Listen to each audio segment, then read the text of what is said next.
citizens.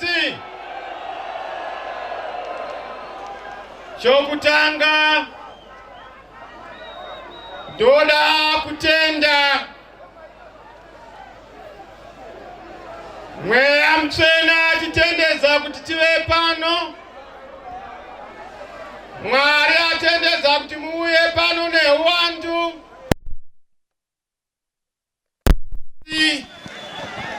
Pasina chikenini, pasina kuvharwa musika, pasina kumanikidzwa, pasina kuvhundusirwa. Macitizens makapenga zvirwere maoko.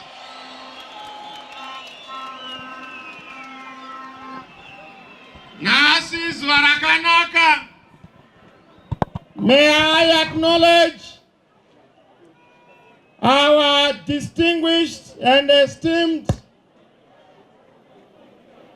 President, former President of Mozambique, President Chamisa, His Excellency.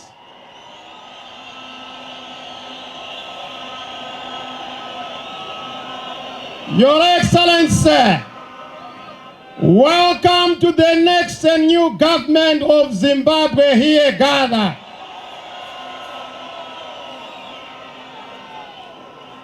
The President brought his delegation, the esteemed excellencies with his team. I had a fantastic meeting with President Chamisa in the morning. He is our elder on the continent, and I acknowledge the elder statesmen on the continent because they continue to be the compass and source of wisdom and stability for our continent to continue to progress. Thank you, Your Excellency. I was informed that he attended the meeting yesterday or the day before in Zvishavane at a ZANU-PF meeting. You have seen the difference, Your Excellency. There is joy here. On the other side, there is no joy. We are happy people in Zimbabwe.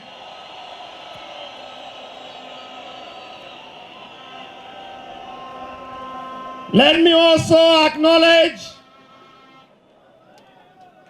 the head of the Namibian Election Observer Mission here present, the Zambian ambassador who is part of the AU Chamisa Observer team. Let me also acknowledge the Namibian ambassador to Zimbabwe here present, the South African ambassador who is also here present.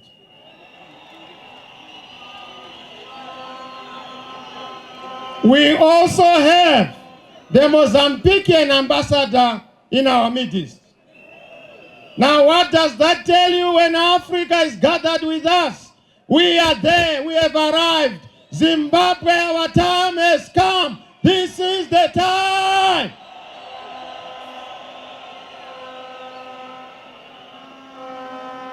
We also have observer missions, the European Union Observer Mission,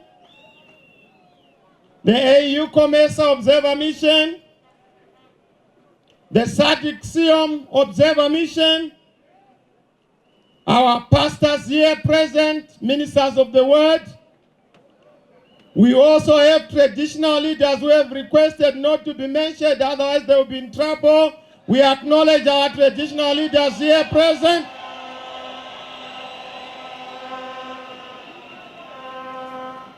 We acknowledge also our veterans here present.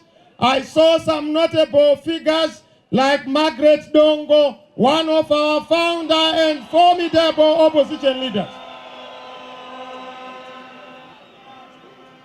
We acknowledge and honor our veterans. Members of the civil society, our members of parliament who are going to populate the new parliament, we acknowledge you here present. Our councillors, citizen councillors, and all those who are elected to represent the future, we acknowledge you. Nasi onda timu na anofamba na amai. Ndati zveta kunopinda muZimbabwe ita unofana kune una mama vari pasite. Saka ndauyaona mai Chamisa vakarova yelo. Ndakati kana munhu asiriwo yelo zvinogona kunetsa. Mai Chamisa.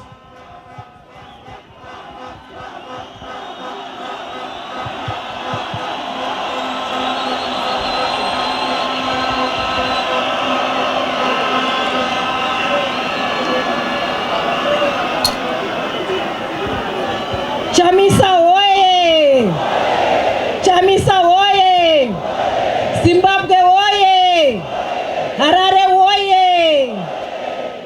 I would like to take this opportunity to acknowledge all the dignitaries here present and say all protocol observed. Cheptanga ndoda kukwazisai mose ma citizens makadi henyu. Toda kutora mukana uno kuti tese muzuva rataurwa namufundisi mangwana tinamatire nyika yedu. Vana mai mangwana titore nguva yedu kunamatira nyika yedu, tichinamatira ma-elections ari kwa musi wa 23 August kuti aitwe murunyararo, tivhote murunyararo, zvipere murunyararo. Mwari vatikundise murunyararo, maita henyu.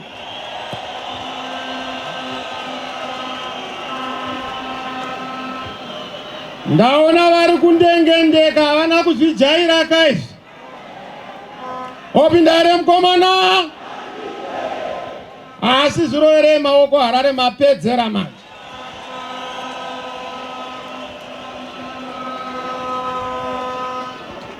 Ndoda kutanga nekutenda vana veZimbabwe vose, nyika yose.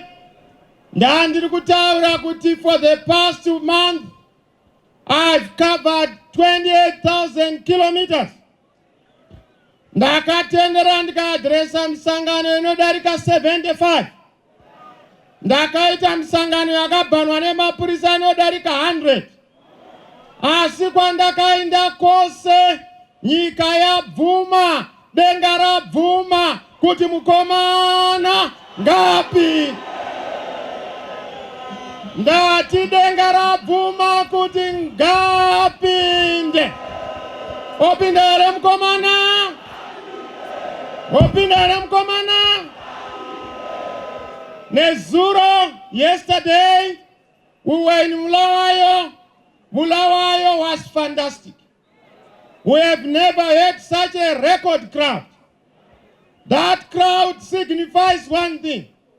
I was phoned by another umdala. Ute how Chamisa.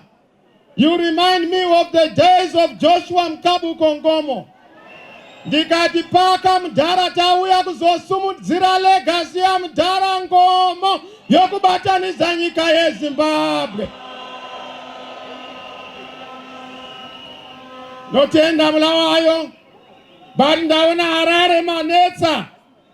Maona kuti hamungakundwi neBulawayo. Mukati Harare hakurarwe. Hamuna kurara muchizvironga kuti tiuye pamusangano wokudongorera. We have dubbed this rally Game Over Rally because we have realized that it's game over. I can tell you from what I've seen across the country, we have won this election and we are going to win with a big and a wide margin.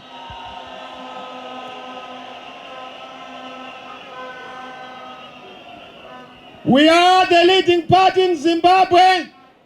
ZANU-PF are the ruling party, but we are showing them the exit door because we don't want a ruling party in Zimbabwe. Zimbabweans want to be led and ably led. From today onwards, on the 23rd, we are going to remove a ruler and put in place a leader so that there is happiness in Zimbabwe. Opinda here mukomana? Opinda here mukomana? Zvino ndanichiseka. Vanzwa nokuchema nokuridza mhere. Ndikati kwa munocheme iko vezanu-PF. Inga makamboti hatina ma-structure. Inga makamboti hatina party. Inga makamboti hatina constitution. Machemedzwa nemunhu asina budget. Imi mune mazupuko.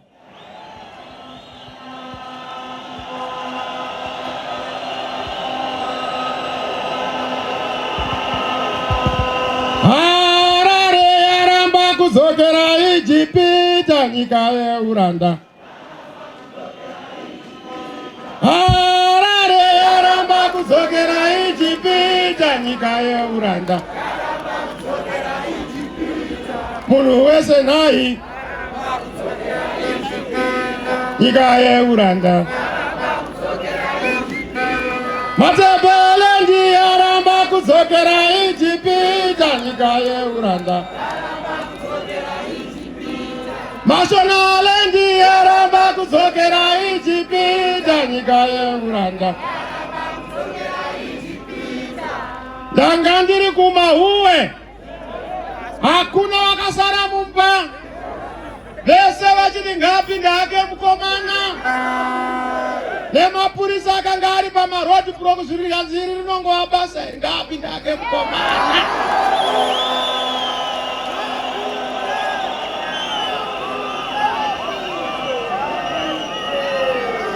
Ndikati machema nemunhu asina structure. Imi muchitaura kuti musangano wenyu wakasimbira kumasero. Izvo ndoda kutendai ma-citizens. Makaronga mugwazo wakasimba. Makafamba nemusangano, musangano wakasimba. Tazadza kwese. We are there in the village, we are there on the street, we are there in the farms, we are everywhere. We are a party for everyone. We are going to unite Zimbabwe for everyone. We have a new leader for everyone. Mamirira Ramkomana.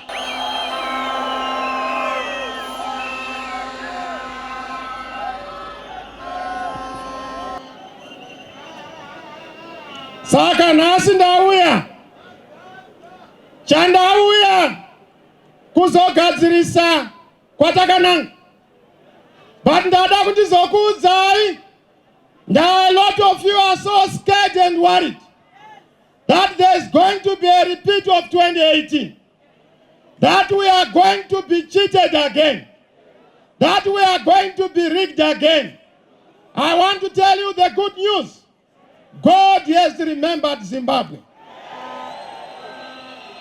Can I repeat this? God has remembered Zimbabwe. Makorokoto Zimbabwe. Nokuti hakuna munhu anomira kana denga raronga plan. Denga raronga plan, denga harifoiri. Plan ya Mwari haifoiri. Ini ndatanga kugadzira cabinet. There is no way we are not going to form a new cabinet. There is no way we are not going to have a celebration. There is no way we are not going to have an inauguration. Let's start preparing for our inauguration. Let's start preparing for our celebration. Munhu mbotapirirwa nyika imbonyemwerera. Opindare mkomana? Opindare mkomana? Ndakanga ndataura. Ndikati isu takataura tikati patiri kuenda.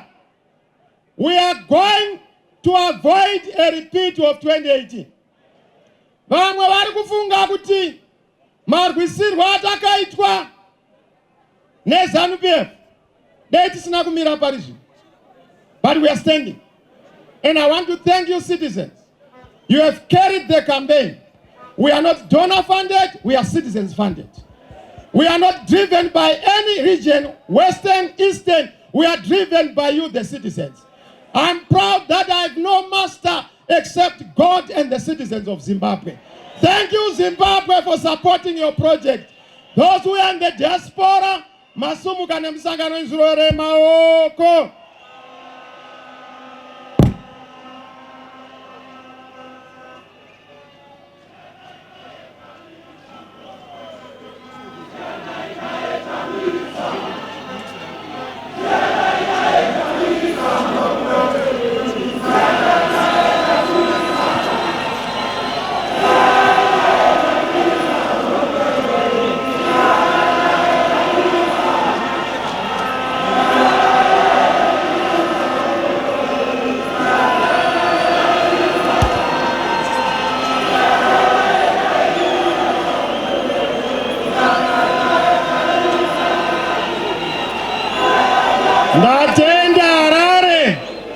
mufaro wamaita vamwe ndanzwa kuti mavharisa kumabasa vamwe ndanzwa kuti mati kana zvadaro basa ngaritevere kwandani ndakurari ndati regai ndiuye kuzokuudzai kuti handigoni kutungamirira pana ndisina mukuru ari kutiperekedza. The reason why vehasha vatadza wenyasha inyaya yokuti denga rakatendera, inyaya yokuti muridzi watendera. Ndanzwa vamwe vari kutya izvi zvakuitwa nemusharukwa izvi ndiye akaita kuti pama-by-elections, out of the 28 by-elections takakwadabudza ZANU-PF 19 out of 28. Iye musharukwa yeyuyu watinotendawo pamawadi apa tanga tine 143 wards kwakaitwa ma-elections takakwadabudza iyo rimairo riri nemavhotsi anoshamisa tanga tine 89 out of 143 kureva kuti watinofamba naye mukuru. We are going to make it. All you have to do is to stand in your position. Vakataura vakandiva naGoriath havana kunge vaverenga bhaibheri kunzwisa kuti Goriath nyaya yake yakapera sei.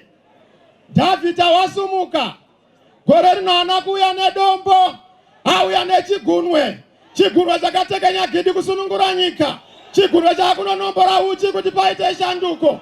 Sumudza chigunwe chako wakatendeka kuna Mwari utaure kuti Zimbabwe yauya. Bye bye ZANU-PF, bye bye. Bye bye Namo, bye bye. Bye bye Goriath, bye bye. Bye bye Uromba, bye bye. Bye bye Uromba, bye bye.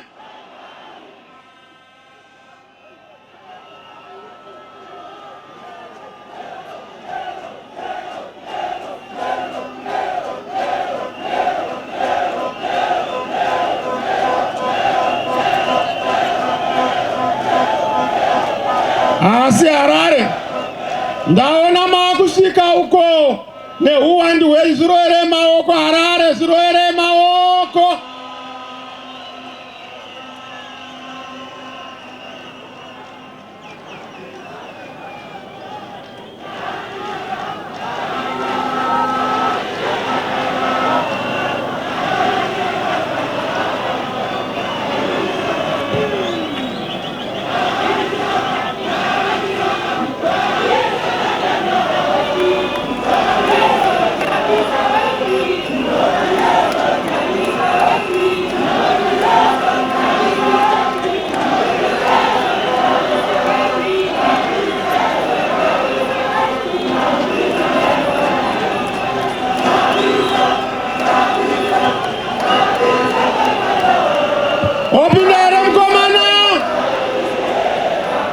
Ndanichitaura pano ndikatini ndakataura ndikati nyika ino vamwe vaiti mavhesi shoko raMwari isu takaziva kuti nyika ndeyamwari ndava nyika inodzikinurwa naMwari. Apart from change, Zimbabwe needs salvation. Salvation is going to heal our country so that we become a nation again. We are too divided on the basis of politics. One of my tasks upon assuming the reins of government is to bring the nation together. We will say, one people, one nation. I want to hear if Harare are in agreement. We are saying, one people, one nation, one vision. I want to hear what you are saying. That is our mantra. Under our government, we are not going to discriminate. One of the gestures I'm going to extend is to extend to the outgoing president, Mr. Mnangagwa. I will not strip you of your titles as a former head of state. Let us build the country together. Advise where you can. Where we need to work together, we will look. We are not going to be retributive. Let bygones be bygones. Let's move the country together. Asibambanen, askambe daonye, tibadazile nyika yedu ende mberi. Obindare mkomana. Kuna wari ku ZANU-PF. haisiri nyaya yemapato. Go and vote for your future. Go and vote for opportunity. Go and vote for happiness. Go and vote for light. Tataura tikati sukupinda kwedu. We are going to have a president for everyone. We are going to have a government for everyone. We are going to have an economy for everyone. We are going to make a Zimbabwe to be a Zimbabwe for everyone. Vari ku diaspora 5 million peka imabhege mudzoke. Mabasa awa kuno nyika yavhurwa. Zvavhurwa nyika yanaka.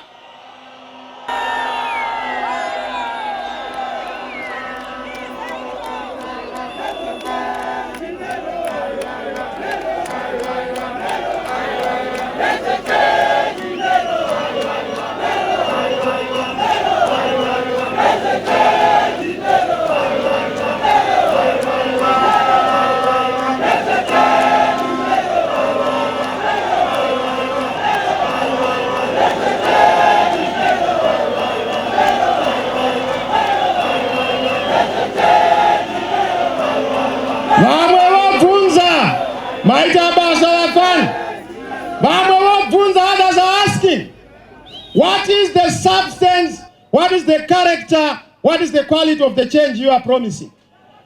The change we are promising is a change of governance culture in Zimbabwe. The change we are going to have is a change of governance structure in Zimbabwe. The change we are going to have is a change of the government strategy. You have seen President Chisano here. The first thing we have to do is to restore Zimbabwe to the family of nations. We have to go back to the Commonwealth. We have to go back to be a family of the nations. We have to make sure that it's not dealer. Ma sanctions anobva mangwana ngonzi mukomana apinda. Ndasumudza zvirumbi kunditaura nevanhu. Ma sanctions atobva togadzira governance. Nyika yofamba rugare rwauya. Nevas Mumba, who has also just arrived from SADC, we acknowledge you, Reverend.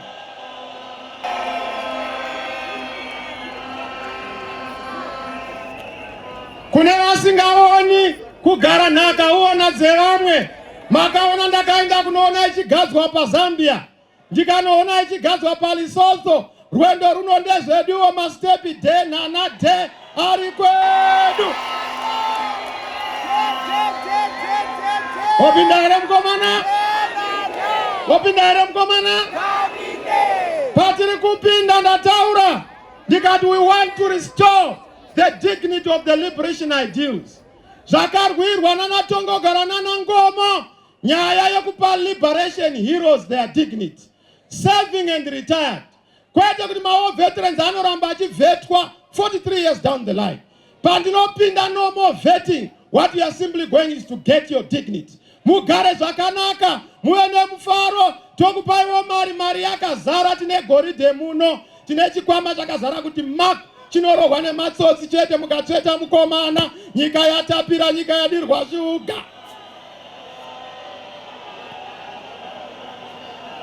Opinare mukomana? Opinare mukomana? We are going to deal with the issue yekuti toita say to restore the dignity of my traditional leaders. Under our government, no traditional leader achashandiswa semujiba webato. Chengawo semananga hapana risina modzi. Sabhuku chengeta vanhu vako netsika nemagariro. Toda kuunza inonzi the Council of Elders ma communities. Vanenge vachipa advice kune mutungamiri wechidiki. Nokuti elders are important to give wisdom to the young leader. Isu toita kuti madzishe edu asapinda munyaya dzenyika. Hakuna ushe uchagadzwa nepati kana kugadzwa nehurumende. Vobhondo vanogadza ushe. Ushe kunogadzwa nedzinza. Vatorwa budirai. Ndo zvimwe zvinoita kuti mvura isanaya. Nokuti muri kukanganisa nyika yedu. Opinare mukomana? Opinare mukomana? Kuparliament tiri kugadzira ikoko. Hatichadi parliament yakakura. Iripo yakakurisa for a country like ours. Going forward, we must have a small parliament. Represent our constituencies. Going forward, hatisi kuda ma deputy ministers. panongova minister ene maminister atisikuda kuti upe mzukuru basa. Maminister anongova 15 atokwana. Kana usina kupinda enda anotsvaka basa kuindustry. Kupolitics haisi restaurant. Politics hakutiwe mari. Hatidi vanhu vanotsvaga mari kupolitics. Opinda here mukomana? Opinda here mukomana? Hurumende yedu inenge iri yerudo. Hakuna munhu acharohwa muhurumende medu. Ropa rakadeuka nepolitics. Vanhu vanorohwa nokupisirwa micha every election. Takaluza our boy Tinashe Chitsunge because of politics. We don't want political violence in Zimbabwe. We want peace. I have clean hands. Zimbabwe, try me. My hands have no blood. My hands are not corrupt. Try these hands. Try these hands. These are safe hands for you. Can you try these hands? Open the room, come on. Come on, tunakuzoda kamira pasaidi apa anotaurawo kudaro here. Tione kuti zvinhu zvinofamba sei akaramba. Ndandataura kuti going forward, starting with the next election. Hakuna ma-elections anoitwa munyika muno tisina kuita a presidential debate. I said, Vamunangagwa, I'm challenging you. Let's have a presidential debate so that people can choose to see who is better between the young one and the aging one. Who is better?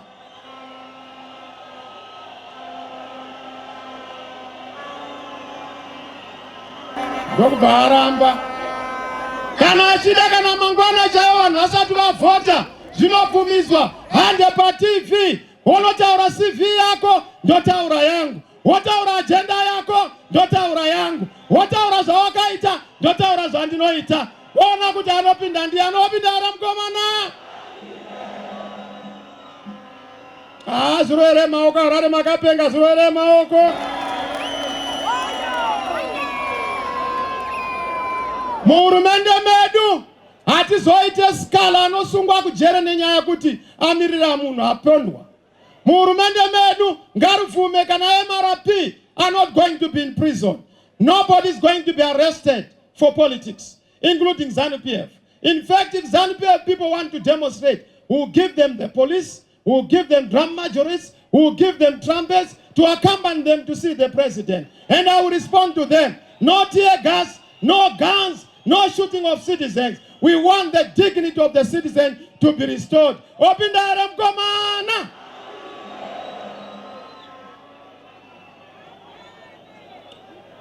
Ainda pedzenda unati makwana minda kwende. Aiwa Harare kati ndapedza ka Harare. Muchiri kude. Aiwa kakusi kuvhota ka.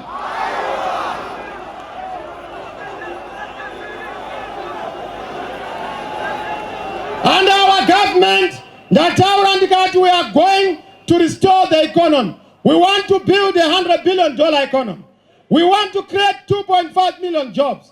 We have all the work done and laid out. We have what is called the RATS policy, rapid accelerated transformation of the economy. Try us, you will see what we are going to do. We did it during the inclusive government. I was your minister of ICT. We didn't have SIM cards in this country. I told you that the SIM cards are going to be everywhere. I told that you are going to have all these phones. I can see we delivered on that one. But try me for this position. You will never regret. Nyika yadirwa uchina mukaka. Ndiambuke Kenan. Ndirove kungwa dzuku. Handeiti novhota. Movhotera mukomana. Movhotera panonaka. Movhotera pauchi. Opinda here mukomana.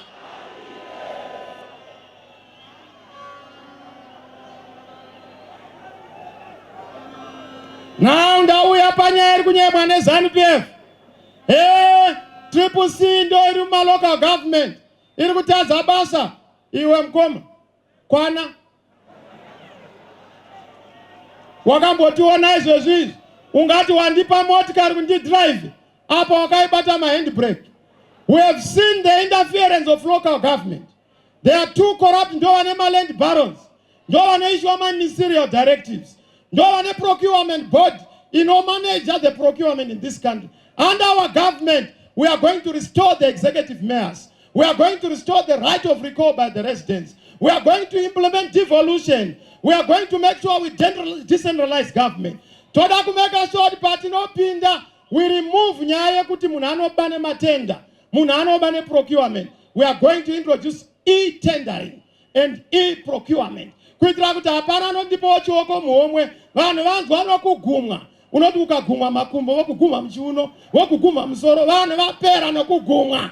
Vachinzi tipe chioko muhomwe, wopinda here mukomana?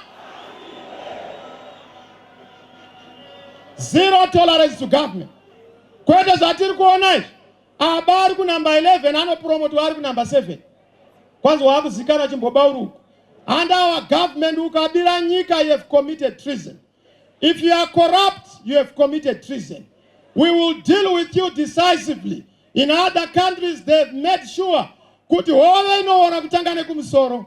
We must fix the head, the leadership. Vana vanotarisa kuti mutungamiri aripo akadi. Ndakuudza kuti mukandizama muchaona kunaka kwenyika. Nyika inonakai. Within a short space of time, Zimbabwe inenge yane mabasa. Pakanzi hapana basa, panenge pakanzi hapana munhu. Mafactory akavharwa, anenge avhurwa. Kids sipo, dzinenge dzawanikwa. Vanhu vanenge vane mari muhomwe, nyika inenge yakunakidza. Woenda kunorooravo, woenda kunobata nhamo, woenda kunoona zvinhu zvese hazvichaite, woenda mufaro, vana vachienda kuchikoro, grade 1 to 7 vachienda mahara, vachipuhwa mari, vachipuhwa chikafu, maticha achitambira mari, opinda here mukomana?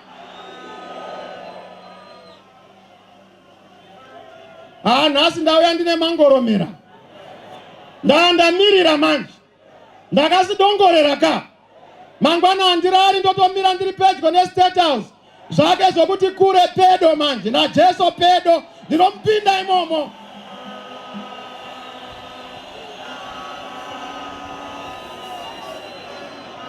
Bye bye Munangagwa, bye bye. Bye bye ZANU-PF, bye bye. Bye bye kushaya mabasa, bye bye. Bye bye uromba, bye bye. Tombochinjana neSouth Africa. Zokutsvaga mabasa kuJohn Bodo. John chimbouyawo kuno utsvage mabasa. Nyika yanaka, nyika yodirwa shuga. Now let me come kunyaya yeeducation. Patinongopinda takataura nevabereki mukatiudza makala tiri kuabvisa musi unongopera kusainwa mapepa. Bye bye makala, bye bye. Oenda here makala? Yoenda here ZANU-PF? Oenda here mukoma? Imi moda kundibvise mukoma basa. Hakuna kwaanoenda, ndoda kumupa penje nagare pedo. Hatiri kumudzinga nokuti nyika vaviri kubatana, zvanza zvinogezana, kuturika denga ubatsirana. Tiri zvikomo zvinopanana utsi, tiri zvikomo nezvichuru zvinopanana majuru. Ngatibatirane nyika pamwe chete, chiuma chomusha chinoda kubatsirana, chipani kubatana. Haungarimi uri wega mukoma, nyika wobatane koko, mufana wobatane koko. Ndotaura zvirungu nevarungu, ndotaura French nevarungu. Mari youya munyika, maindasiri ovhurwa, havainde nenyika. Nyika ndeyevana, nyika ndeyevaridzi, nyika inovakwa naMwari.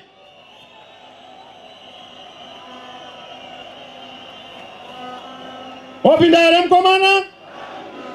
Opinda here mukomana? Kana tagadzira nyika, hakuna chanetswa madhara ne 65 years and above. Haisi noma kuti munoramba muchirosvika pakufa muchingoshanda. If you are 65 years and above, unofana kupuwa mudyandigere. Maneta nemudyandimire zamai mukomana akupei mudyandigere. Opinda here mukomana? Opinda here mukomana? Ndouya ndichiti mainzwa agenda yedu yehurumende. Isu tatarisana ma-elections musi wa23 in 2 days time. Ndanyorera zeki mangwananani. Ndataurawo nema-observer missions. I have indicated to all the observer missions that what is happening in Zimbabwe is unprecedented. The way my brother Mr. Mnangagwa is so scared of this election, I've never seen it. He started with the delimitation, he was fidgeting. He went to the gerrymandering of boundaries, he was fidgeting. He went to even impose certain people to be triple C double candidates, He is fidgeting. He has refused to give us a voters roll. He is fidgeting. He has said we will not see the ballot paper. He has even rigged the alphabet. He is M, I'm C. I must be number 2. He has put himself at the top on the other side. Why? Because he knows that the writing is on the wall. Mene, mene, teke, mfasi.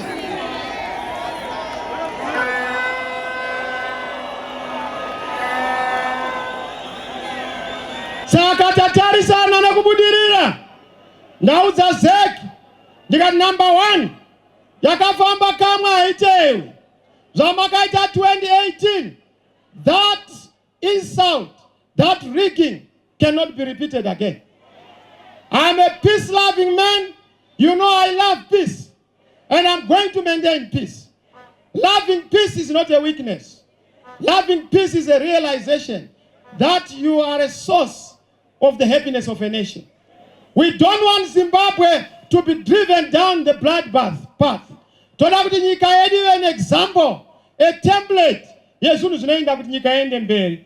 So we have said to Zek, number 1, we want to see the voters roll you are going to use. And that voters roll must be authenticated so that we are not going to be surprised on the day in question. Number 2, we want the ballot paper that is for the president and for the MPs to be given to us as symbols so that we validate. We want to know where you are printing the ballot paper so that we can also have security checks. We don't want ghost ballot papers. We don't want ghost polling stations. Tataura tika transmission yama votes paano baba V11. Toda kuwatewera kusvika asvika paanoverengwa. Nyaya mamchitaura mchironga ndakunzwa yangu. Ndandinenzeve kwese kwese. Mumapurisa ndirimo, mumasoja ndirimo. Siavo tititi. Hakuna chamunoita chandisingazivi.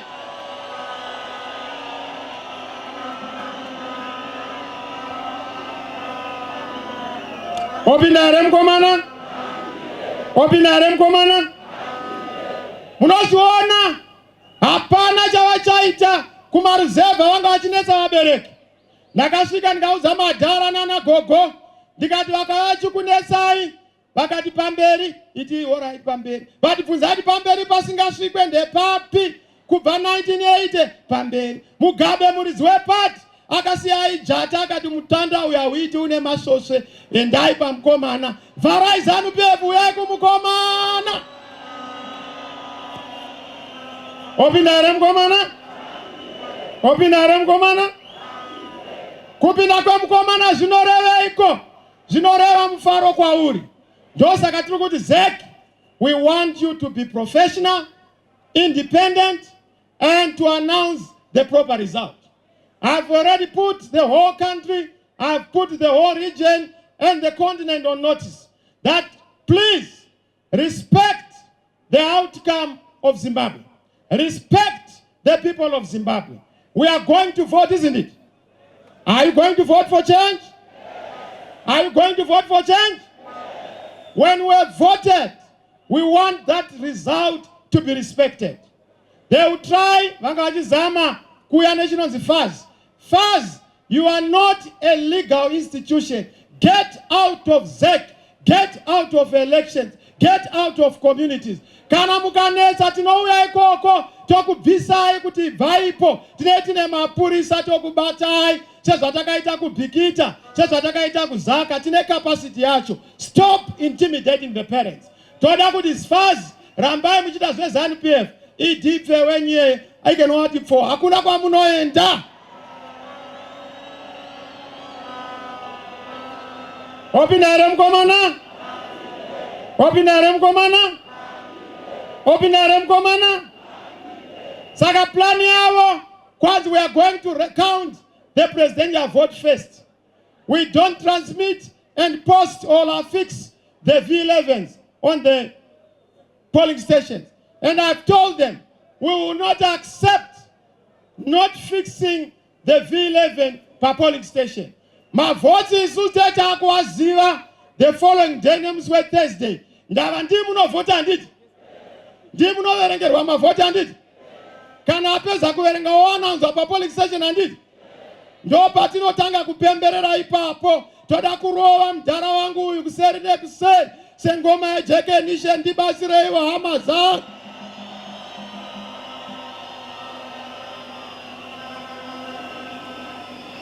Saka tomorrow we are dedicating time to tie up the loose ends. Nezek, the beauty, Taroa out of the 12,374, Taroa polling agents, 3 mbambo zema polling agents. Nekuma prasi tiriko, kwese tiriko, kwese, vanoiziva voti yavo. Kwese. Harara andisi kukunzwai harara. Kwese.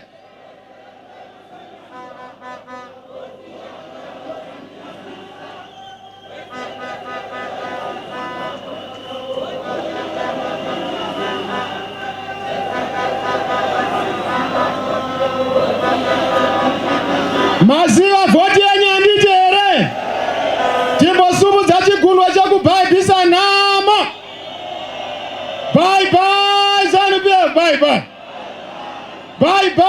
urombo, bye nzara, bye namo, bye. Hapana imwe nyaya out of the 6.6 million votes toda kutsvaira majority whitewash, big win.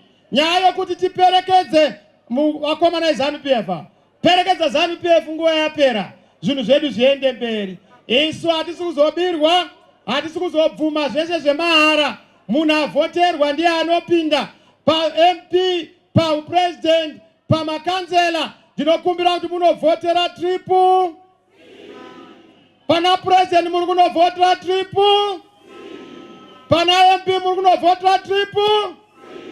Now pama-MP pane vakachetwa neZANU-PF.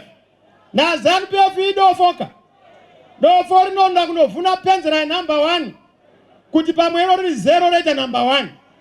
But makangwara Harare, pane ma-province akachetwa ma-constituents where we have double candidates.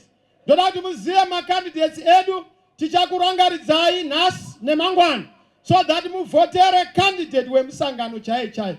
Don't be confused neava vakapuwa mari neZANU to cause confusion in our midst.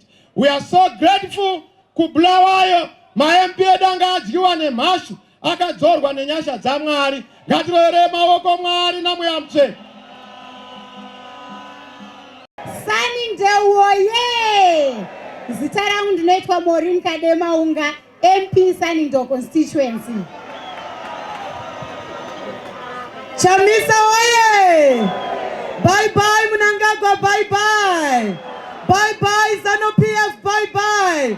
Harare West oye! Harare West oye! Magadiko Harare, zita rangu ndinoitwa Joanna Mamombe, MP wa Harare West constituency. Mabuziya Joanna uya. Okumbosungwa uya. Ndiye MP wedu kwa Harare West. Chamisa oye!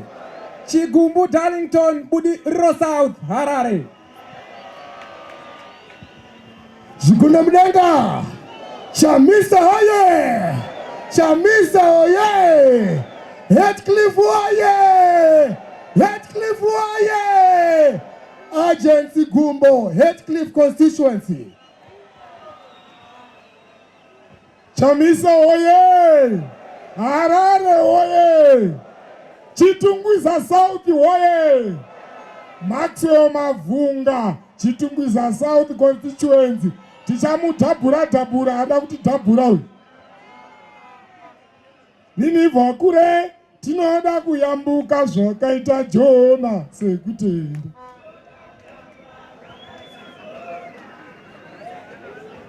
Chamisa oye!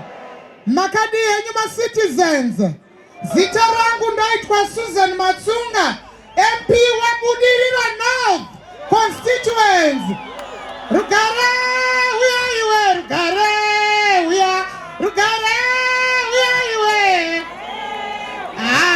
Atuchaida namo.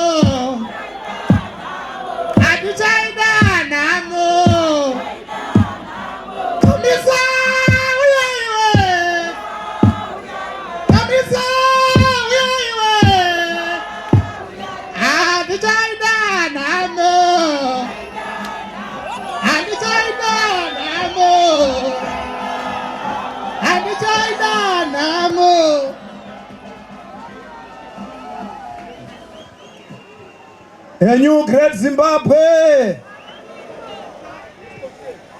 Innocent Jaipa, Zengeza West. Chamisa oye! Bridget Nyandoro, Southampton constituency.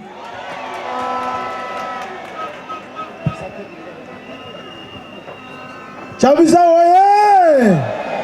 Chibaira good rich Zengeza East.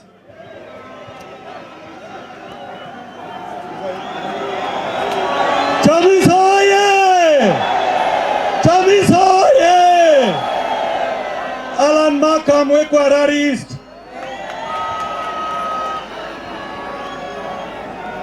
Chamisa oye!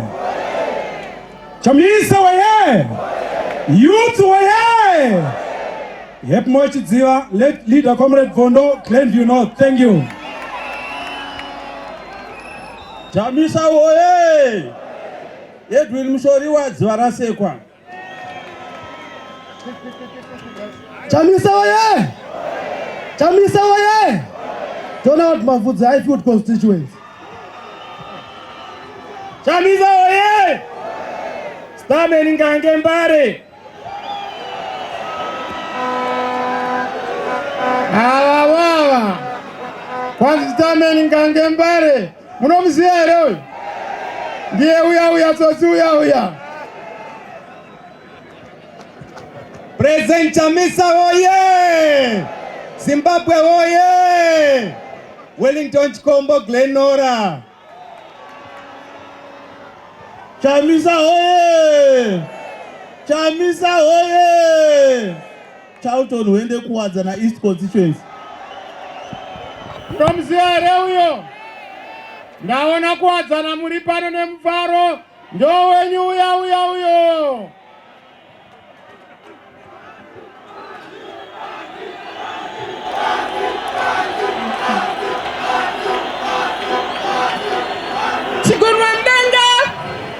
Chigunwe Mdenga, Chamisa waye, Harare waye, Mount Pleasant waye, ndinoitwa Fadzai Mahere, Mount Pleasant constituency.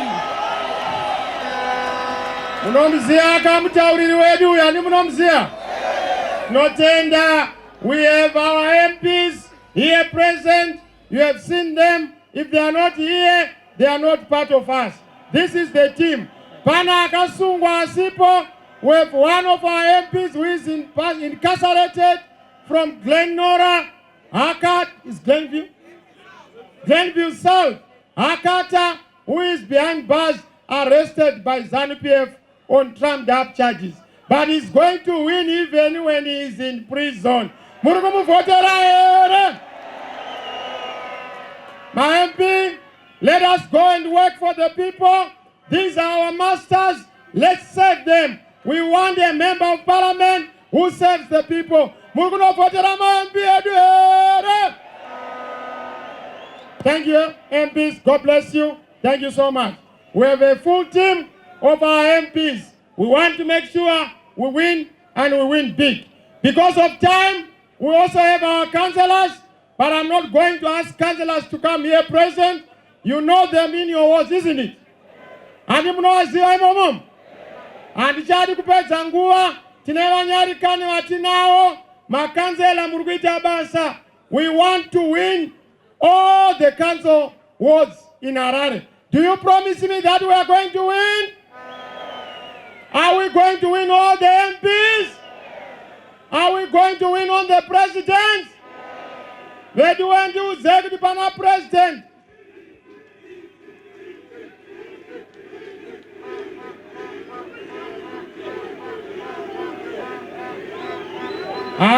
Uko andisizwa muri kutaura.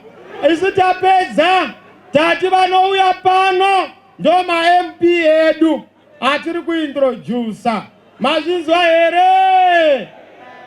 Toenda kunovhota pana president tati tiri kuvhotera triple. Pana MP tiri kuvhotera triple. Pana councillor tiri kuvhotera triple. Onai musi wakuvhota mangwanani. That is my charge to you. pari kumuka zuva musi we-23 mangwanani.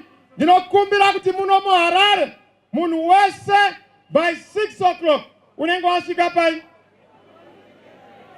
kuiti tiende kunovhota zvine mutsinda, handizvo here? Ende ndoda kuti tapedza kuvhota musanyeberwa. Hakuna munhu anorambidzwa kuti panoverengwa mavhoti unge uri 300 meters. Vanhu vese kumaruzevha, kumadhorobha, toda kuti panopedza kuvhotwa totenderedza polling station tichiprovide security. Pasapinda maballot, pasapinda mabox anobva kumwe. Tomeka sure kuti tabata vhoti yedu, tomeka sure tabata vhoti yedu. Munhu wese muri kundivimbisa here? Ndoda kuona nechigunwe vanhu vese kuti uri kuzviita. Bye bye ZANU-PF, bye bye. Bye bye ZANU-PF, bye bye. Bye bye ZANU-PF, bye bye. Bye bye Urombo, bye bye. Ndinokutendai mose. Ndaona mauya nehuwandu, maona mauya zvakanaka. Zvirovere maoko Harare omunde. Munhu wese dzokera kwauri kudzokera. Wonoronga kuti basa redu rifambe. Togadzira nyika yedu. Ndaona nyika inoya nemutungamiri mutsva. Ndaona nyika inoya nehurumende itsva. Ndaona nyika inoya neikonomi itsva. Ndaona nyika inoya nemabasa matsva. Maimirira here hurumende iyo? Yauya here hurumende iyo? Ngatirore ma-observer mission ese ari pano. Matimu edu auya kuzotikuta tingovarovera maoko to appreciate them. Thank you, President Chisano. Thank you, our observers. Thank you so much. You may be excused. We appreciate you. We don't want you to be affected. We appreciate your coming. Thank you very much. May God bless you. Have a peaceful stay here in Zimbabwe. Thank you, my citizens. Amache, and they to know winner, and they to know about Abasa, and they to know about this ZANU-PF. Bye bye ZANU-PF, bye bye. Bye bye ZANU-PF, bye bye. Isu hatifambi tisatapedza kunamata. Ndakumbira kuti vanonamata mufundisi tiuye kuzobhara musangano wenyasha. Mira pauri hako ipapo. Well done. Thank you. Tinamate basa redu rifambe. Ndiani mufundisi ari kuuya kuzonamata? Ndokumbira mukurumidze mufundisi. Ngatimire ipapo tiremekedze Mwari wemasimba ose. Ndiye anovhura kiyi yedu, ndiye anovhura kuti zvinhu zvedu zviite zvakanaka. Nokutendai matigonera Harare. We want to conclude on that point yeprayer. Maita basa. Toda kukutendai Mwari wedu nezuva rinonzi nhasi. Tinokutendai Baba vedu namanzwi ose atanzwa. Tinokutendai Baba vedu nomuranda wenyu wamakanongedza. Tinako kutenda kuti vamunonongedza munozodzera basa. Tiri kunamatira kurwira nokuchengeta kwaMwari. Murwire nyika yedu pamusungo wakaipa. Tinonamata Baba vedu as we commit kunyangwe ma-elections muruoko rwenyu. Tungamirai chimwe nechimwe chichaitwa. Baba tanamata vana venyu kunyangwe pavachafamba kubva pano. Ngavatungamirwe nokuchengetwa nemi. Tinoramba tichirayira mweya wemhirizhonga mumigwagwa. Mweya wemhirizhonga mumamisha. Utsikirirwe nokugona nokugonesa kwaMwari. Tatenda Mwari wedu. Ropafadzai mutungamiri. Varopafadzwe nokuchengetwa nemi. Nyika yeZimbabwe iropafadzwe uye ikomborerwe nemi. Muzita raBaba neremwanakomana noromweya mutsvene. Amen. Tonogadzira rekuvhota. Maita basa hama dzangu. Tonovhotera CCC. Tosangana musi wemavhoti. Ndinoona 2048 ane utungamiri utsva. Bye bye ZANU-PF, bye bye. Bye bye Mhirizhonga, bye bye. Akomana ndiri kuona vanhu vari pano. Tarova kuzadza kusvika kukoti. Zvirore maoko Zimbabwe. Zvirore maoko Harare. Tofamba nemufaro, tofamba nerugare. God bless you. God bless Zimbabwe. God is in it. God is in it. God is in it. Thank you very much.